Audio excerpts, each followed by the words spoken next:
Having somewhat of a break today.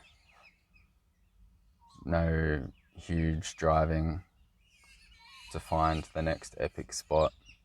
No crazy physical exercise. Staying out of the sun because I've been a bit sunburnt lately. And yeah, just chilling. I'm at Jeringa, and Jeringa is a really cool spot to stop. You can camp here for 48 hours for free, and there's also showers, and they have hot water if you're coming through in winter, and it's all free. Like, it's just there for the public to use. There's bins everywhere, toilets, obviously, water. There's even a fella here that sells honey for your cups of tea. It's pretty good. It's like another one of those gems that probably widely appreciated by everybody who's ever traveled through here. Just like, you come in and you're just like, wow, thank you. I might camp here, but I'm entering a part of Australia now where there's a lot of pubs that have camping, and all you have to do is like buy a drink or a feed, and it might be nice to head into civilization a little bit more. I feel like I need to balance it because I've been out in nature by myself heaps. I was at Woolies this morning picking up some ice and fruit, and I went through the checkout and she's like, "Can I have your bag?" And I'm just like holding it, and I was like, "Oh yeah, sure. Sorry, I haven't had any human connection for like 10 days. Been out in the middle of nowhere." Yeah, it was funny. I'm getting there though. Oh, what am I even saying? Like, yeah, okay. It's been interesting because all this stuff's coming up. Like, it's easy to do journals for a while, but it's like peeling back all the layers of the onion, and eventually, especially when I'm by myself, like, all this stuff's coming up. And a lot of the stuff that's coming up is stuff that's like new, fresh, or like really raw and vulnerable. And yeah, I don't know if you should just go straight into sharing what you're thinking and feeling in the present moment when it's all so fresh and turbulent. So, out of respect for myself, I'm not going to like go into all that stuff, but it's making me wonder if I can do journaling for an extended period of time, or if, like anything, I go away and I journal for a bit, and then I need an integration period. Like, I just need to be by myself without sharing. But at the same time, I can kind of just back off a little bit with the sharing and still tell stories and focus more on what's happening around me and not go too deep into my internal world for a minute. And I'll just deal with it. I'll just go through this stuff that's coming up. And then, yeah, I reckon I'll have a second wind on this trip.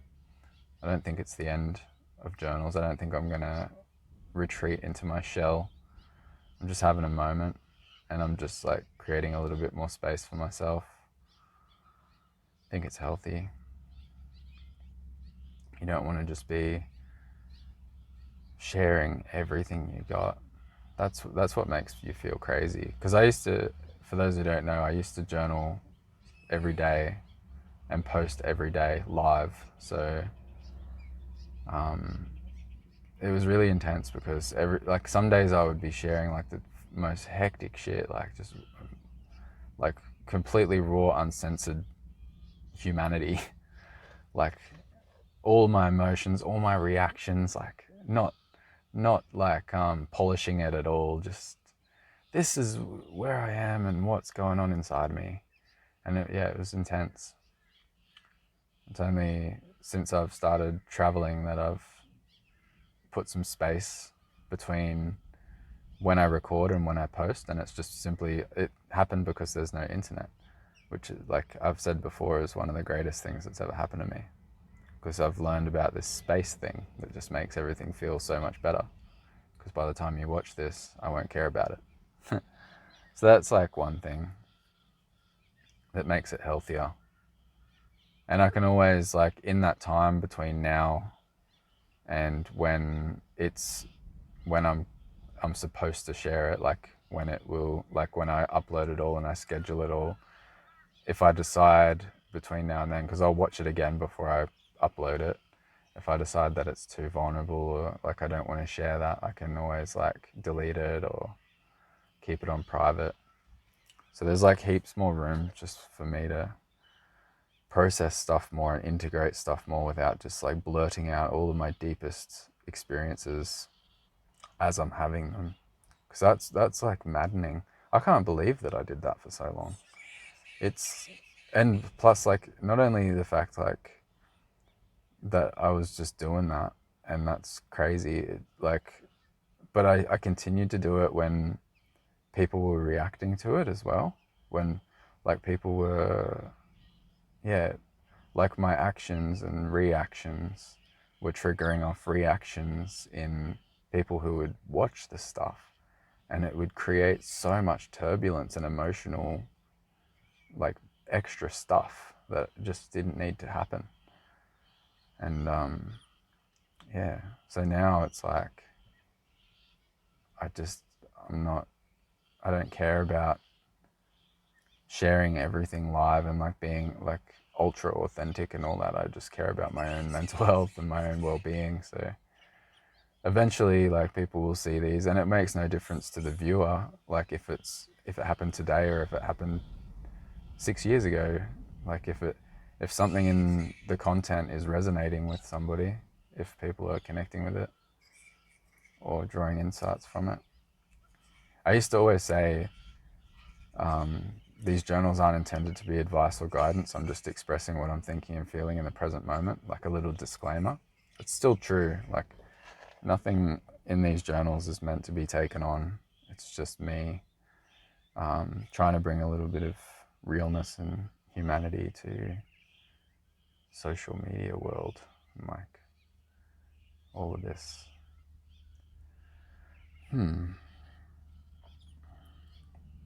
Yeah, I needed a day off. I needed a day where I didn't expect anything of myself, because I was getting like really, yeah, tired, and I was starting to have those thoughts like, can I even do all the things that are in my calendar? And then yeah, had a bit of a day, and I've just been going through my trip planner again and like rearranging stuff and reimagining, because I'm still ahead of schedule. So what I'm actually going to do is, as I get to the coast, I'm going to actually go north, and explore like heaps more. Like, I'll go up first before I go south, because like home is south. Yeah, so I'm trying to, I'm like 10 days ahead of where I want to be. So I'm trying to add in 10 days worth of stuff. And I'm pretty sure I can do it pretty easily. I was just going to like chill somewhere for longer, but I think I like finding all these new places, and I think it's better for the journals and it's more stimulating. And I have more insights when I'm moving and I'm exploring, and yeah, there's just new things happening. Whereas if I just like perched at one of these pubs and just like chilled there, what's the point of that? Like, I don't want to just kill time. I'm on it. I'm doing something here. I'm trying to create something. I'm on this quest for a reason. But the reason why I would just chill somewhere for those 10 days is because I've organized things with people that are set, like dates. And yeah, one of them I could move to another weekend, but the other one that's closest to home, I can't change that. So yeah, I'm just gonna cruise up the coast. So where I actually am now, if I continue to the coast, is Rockhampton. If you want to check on the map, get an idea of how big this trip is. So started in Darwin, and I've been up and down the coast between Cairns and Gold Coast. And then when I went to Darwin the first time, I went straight west from Cairns through like Hell's Gate. So that's why that happened, because I was already so far north that the highway that leads to Darwin from there is not very good. I'm actually fucking bewildered by how good the roads are on the actual route that you're supposed to take. Like, there's 2 lanes for the traffic that is going at 110 kilometers an hour. That's nice. You actually have space to not get hit by road trains. The road that I was on, a lot of it was dirt, and a lot of it was only like room for like 1 car, like when it wasn't dirt. So, and there was just dirt off to both sides. It was so sketchy, and there were so many kangaroos out there, so much wildlife, just like, because it's like, that's where they live. And there's not a lot of traffic out there, so they're not like streetwise animals, they're just wild as. So you're keeping an eye out constantly for that. And then like when I got through Hell's Gate, and there was just like river crossings and shit, like you're driving through water that's going up over the bonnet, like that was intense. I was like, this is Australia? This is what, no wonder people said that you should get a 4-wheel drive if you're going to go up north. But I don't think many people go that way, yeah. There's like roads like just a little bit further south, like a couple of 100 kilometers south, that are way better. It's just this one road that is the worst one that I took. So yeah, the point of the story is taking like a kind of a break, but it doesn't really change the journals. It just changes that like I'm way more relaxed. And I think I'm gonna head north. What was I trying to tell you? If you want to look on the map, yeah, I'll come through at Rockhampton on the east coast, and then I'll probably go as far as Mackay north, and just try to find all the camping spots, whether it's inland a bit or it's on the coast. But the only issue I have with being north of Rockhampton is it's crocodile country, and like that includes the ocean, obviously. So what is the point of being near the ocean if it's full of crocodiles? I'm still going to swim in it. I just won't like paddle out 100 meters or anything like that. I won't be like, I'll just be like getting wet and getting out kind of thing. And there's also, it's Irukandji this time of the year.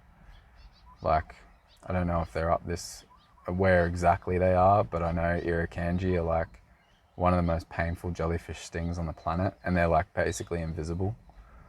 Like you won't see them, they're translucent, transparent, whatever. And yeah, they're tiny, and you don't even know that you've been stung. Like there's a bit of a delay before it kicks in, and then you'll just be in excruciating pain. And I think you can die from it, like if you get hit with enough venom or poison, whatever it is. Venom, I think, is what it's called when it's like put into you. It's poison. It's called poison if you consume the thing that contains the deadly stuff, and it's called venom if it's like put into you by the thing. So like a venomous snake bites you and puts venom in you, or a venomous plant like stings you with a stinger and puts venom in you. But a poisonous plant would be like a leaf that you ate, and then the poison goes into your blood that way. Yeah, so there's venomous plants, and we have venomous plants here too that are real hectic. That's like a really under talked about thing. Like when you like come to Australia, everyone's like, oh yeah, the snakes and the spiders and the animals are all trying to kill you. But what people don't realize is there's like venomous plants that will fucking end you. Like they will put you, like you'll just be spewing your guts up and just wishing that you were dead. We've documented some of them before. I don't think on my channel, but on like when we've been doing collaborative stuff and like traveling around Australia with like other creators and stuff. Jared and Tom and that. I think Vashuda was with us one time when we found one of these plants. I make Australia sound so hectic, eh? Especially when I'm showing you like king brown snakes and like being in the heat and like telling you that you got to cross rivers to drive on the national highway. It's not like that everywhere. Like along the coasts and that, where it's all like really densely populated, everything you need is there and it's easy. Yeah, so moral of the story is that I'm realizing like, yeah, space is important, even more so than I had already realized. Because, yeah, the more that you journal, like this is like a process for me. Like I'm processing stuff. As I'm saying all this stuff, it's like the first time I've ever heard it too, Like, so some of it's actually like triggering me, like, oh fuck. Like I did a journal like yesterday or the day before where like everything that was coming out of my mouth was making me so sad and upset. And I was just like, man, that is the truth. Far out. Like you can't hide it from yourself when you're just doing a random stream of consciousness, just allowing all your thoughts and feelings in the present moment to emerge as they are. Like you're not trying to like like you're not making up a fairy tale. It's like your real life and you're hearing it come out of your own mouth. It's like, oh man, that's real. I've been running away from that, and that. And that's like, this is the truth now. And I said it out of my own mouth to a camera, that kind of stuff. And then it just brings up all this other stuff to process. And I don't necessarily want to continue to talk about all the stuff that I've triggered off in myself. I just want to deal with it. And once I've dealt with it, then I'll come back. Or maybe I'll sort of deal with it a little bit for a few hours and then, or like maybe till tomorrow, and then I'll come back and I'll do a journal about something else that I feel comfortable journaling about. Like right now that like it doesn't feel stupid to talk about. Like it's dumb to talk about things that you're going through publicly. Like it's just not smart. You got like it's vulnerability is one thing. Like people relate when you express yourself and you're not afraid to be vulnerable. But like there's a line. Like Brene Brown says, vulnerability without boundaries is not vulnerability. It's just dumb. It's not healthy. It's bad for you. Like if you're posting quote unquote vulnerable things to get attention, for example, like that's just a mess. And it's easy to get into that shit. Like, oh, I don't even know. A lot of people that I see sort of sharing their stories and stuff, it feels like I can feel like it's taking a lot out of them to share that. Like it's like that was a huge ordeal for them to go through to write an Instagram post. Like you can read it in their words, and it's beautiful. Like that's what I mean. Like that vulnerability. It's like wow, but like at what cost to that individual? Is that like person okay now? Like did they just traumatize themselves for like a month by like putting that out there and like feeling all of this consciousness pointed in their direction? Like all this awareness is now on the fact that they did these things, or like they made these mistakes, or they have these insecurities that they've now broadcasted, like they've plastered up on a billboard that is the internet and everybody's looking at it. That's insane. It's taken me this long. It's taken me this many years to learn about this, to get this through my head, that we need space and that we need boundaries and we need balance. And I hope that like by sharing this, it helps people get to these realizations in themselves a little bit faster and saves you a lot of heartache. Like it's the rush thing. You just want to get it all done. You just want to you want to create this amazing content, or you want to share this amazing story. You want to be this amazing person. You want to be all healed and perfect and beautiful and alive and radiant. But you can't just fucking force yourself to do all that stuff. You got to be where you're at sometimes. And that requires space.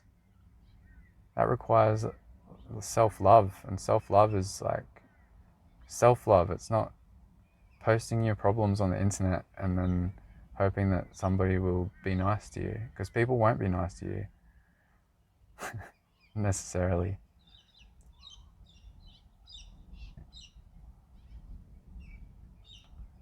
You can't be like depending on anything outside of yourself. Not that that's what I'm doing. I'm just saying, like, I see it out there. I'm not out here looking for like validation or approval or love.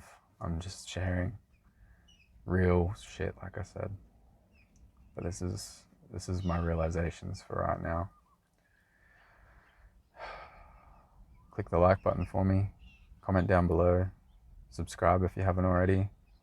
And if you really want to support, you can check the links in the description for really cool ways to do that.